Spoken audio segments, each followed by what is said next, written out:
সবকিছুর জবাব চাই আমরা, সব মনে রাখা হবে। আমরা এই দেশের জনগণকে জানাচ্ছি, আপনারা অতি শীঘ্রই নেমে আসুন, আপনাদের সন্তানদেরকে বাঁচান। আপনাদের আমাদের স্বরাষ্ট্রমন্ত্রী বলেছে আন্দোলন করছে না, খুন করে আন্দোলন দিয়েছি তো রক্ত, রক্তের বন্যায় বেসে যাবে অন্যায়।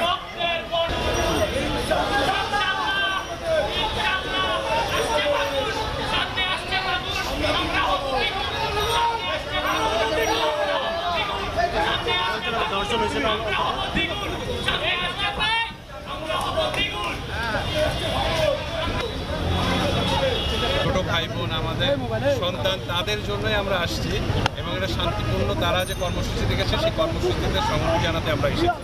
কারণ আমাদের দেশের এখন আইন শৃঙ্খলা বলেন, আমাদের দেশের কোনো কিছুই সহজভাবে চলছে না।